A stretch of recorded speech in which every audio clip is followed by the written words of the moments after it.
Bom dia, gente. Mais uma semana de história. Hoje nós vamos concluir o capítulo 14, que é a expansão imperialista na África, na Índia e na China.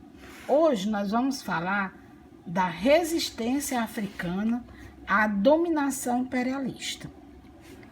Então, a expansão europeia na África, a partir do Congresso de Berlim, criou no continente duas realidades que se chocavam. Primeiro, o poder tecnológico e militar das potências industrializadas indicava vitória para elas. Segundo, a reação dos povos africanos revelava que eles estavam determinados a resistir. Então, com o tempo, as duas tendências se confirmaram. Até a década de 1970, a resistência dos povos africanos à colonização era um assunto pouco investigado. Porém, nos últimos anos do século XX, a análise de novos documentos tem mostrado que as ações de resistência realmente ocorreram em praticamente todas as terras subjugadas pelos europeus. Ao contrário do que afirmam os defensores do colonialismo, os africanos não viam nos europeus uma forma de libertadores ou uma porta de entrada para a modernidade e a civilização. Povos tradicionalmente rivais chegaram a se aproximar com o intuito de unir forças para derrotar o conquistador. Muitos movimentos de resistência foram rapidamente derrotados pelos conquistadores. Outros, como na região dos atuais Egito, Somália e Sudão, além de expressar forte capacidade de organização, se prolongaram por vários anos. Então, algumas ações de resistências conseguiram deter, ainda que temporariamente, o avanço das nações industrializadas do continente e impor pesadas derrotas aos europeus. Essa imagem aí que nós estamos vendo é a batalha entre os povos Herero e os soldados alemães em 1904, né? Essa ilustração aí que vocês estão vendo. A rebelião do Ashanti. Essa rebelião foi a mais significativa contra o domínio britânico e ela ocorreu na então Costa do Ouro, que hoje é Gana, entre os anos de 1890 e 1900. A cultura do povo Ashanti baseava-se em uma longa tradição de nações guerreiras e em uma história de mulheres orgulhosas e respeitadas. Os tambores eram objetos importantes da tradição guerreira dos Ashanti. Eram usados para a comunicação a grande distância. A rebelião explodiu quando as autoridades britânicas, seguindo a estratégia do imperialismo de dividir para dominar, depuseram um grande número de chefes tradicionais, né? Medida essa que violou a cultura dos Ashanti. Os britânicos nomearam seus líderes locais e instituíram o pagamento de uma indenização pelas revoltas anteriores.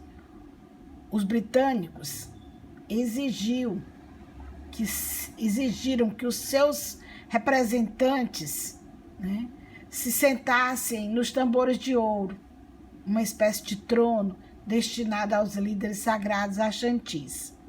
A combinação dessas medidas levou o povo Ashanti a enfrentar os ingleses em sangrentas batalhas, que culminaram em 1900, com a prisão e a deportação da líder Iaa Ashantewa, rainha dos Edeyeso, e de vários generais Ashantis. Mesmo diante da resistência africana, no final do século XIX, o poder das potências europeias no continente já era uma realidade. Então, aí nós temos a Batalha de Ashanti, né? Representação aí da derrota dos Ashantis pelo exército britânico, comandado pelo coronel Sutherland, em julho de 1824. A guerra entre os impérios britânicos e a nação Zulu também foi outra, né, resistência dos povos nativos africanos. A região do Transvaal, na África do Sul, aliás, na atual África do Sul, foi invadida e colonizada pelos Boeres. Quem eram os Boeres? Descendentes de holandeses. Eles penetravam no território dos Zulus, ocupando fazendas, se apossando do gado, e por essa razão viviam em conflito com os nativos. Em 1877, os britânicos anexaram essa região, apoiando os Boeres. E em 11 de janeiro de 1879, o exército britânico, com cerca de 15 mil soldados, invadiram o território Zulu e foi derrotado pelo exército do rei Cetshwayo na Batalha de Isandlwana. O exército britânico voltou à batalha, vencendo a guerra. A nação Zulu foi então dividida e o poder disperso entre as inúmeras famílias que assim enfraqueceu a resistência.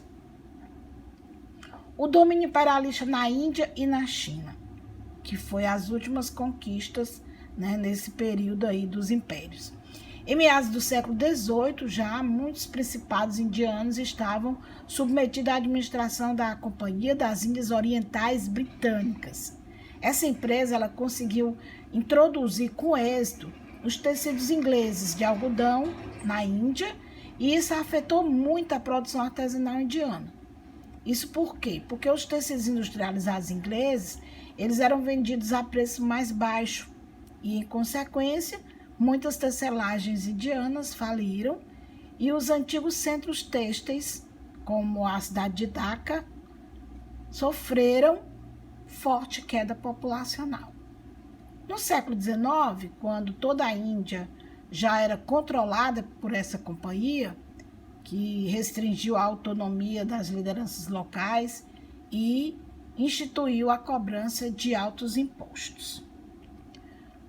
As políticas estabelecidas pela Companhia Britânica desestabilizaram muitas sociedades tradicionais. Isso causou o empobrecimento da maior parte da população local. A Companhia Britânica tinha seu próprio exército na região, constituído basicamente de indianos, que eram chamados de cipaios. Em 1857, os britânicos passaram a utilizar gordura animal para impermeabilizar as munições. E com essa prática, né, alguns indianos, né, se amotinaram contra os britânicos. Por quê? Porque essa prática era inaceitável para os indianos, tanto os hindus quanto os muçulmanos. Então, eles se voltaram contra os britânicos. Esse fato, aliado às crises de abastecimento e à fome, levou à eclosão de uma revolta que ocorreu entre os anos de 1857 e 1858, que ficou chamada de Revolta dos Cipaios. Aí nós temos a imagem da Revolta dos Cipaios, que ocorreu aí na Índia. A expansão imperialista na China.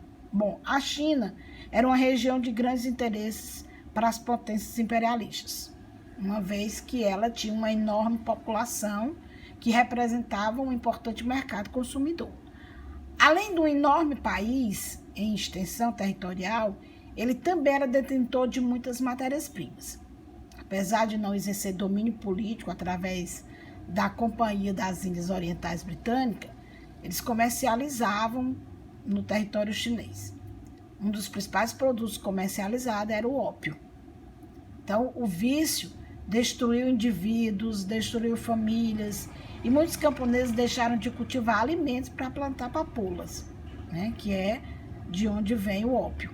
Além disso, a comercialização do produto causou um grave problema financeiro para a China. Os chineses pagavam o produto com moedas de prata, o que levou à fuga do metal precioso do país. A primeira metade do século XIX, o governo chinês tentou impedir essa comercialização de ópio na China. Diante disso, para assegurar o seu negócio com os chineses, a Grã-Bretanha iniciou a Guerra do Ópio, entre os anos de 1839 e 1842. Incapaz de derrotar o inimigo, o que a China fez? Rendeu-se e assinou o Tratado de Nanquim. em 1842, abrindo os portos da China, né, ao comércio com a Grã-Bretanha e transferindo a ilha de Hong Kong para o domínio britânico. Entre os anos de 1849 e 1905, a China foi invadida por vários impérios: britânicos, franceses, estadunidenses, russos, alemães e japoneses, que além de instalarem no país, né, seus exércitos, obtiveram alguns direitos de comércio. Repartiram a China entre eles, como vocês estão vendo aí no bolo imperialista. A resistência da China. Nas décadas finais do século XIX, a população camponesa da China havia empobrecido muito, e o aumento do banditismo preocupava as autoridades. Além de missionários alemães com apoio de comunidades cristianizadas, que empreenderam também violentas ações contra os não cristãos, o que motivou um forte aumento antimissionário entre muitos chineses.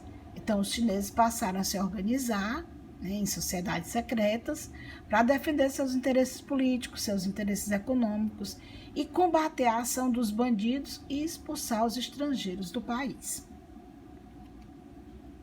Uma das mais importantes dessa sociedade era a Sociedade dos Punhos Harmoniosos e Justiceiros, que combinavam duas tradições dos camponeses chineses: o boxe chinês e o xamanismo.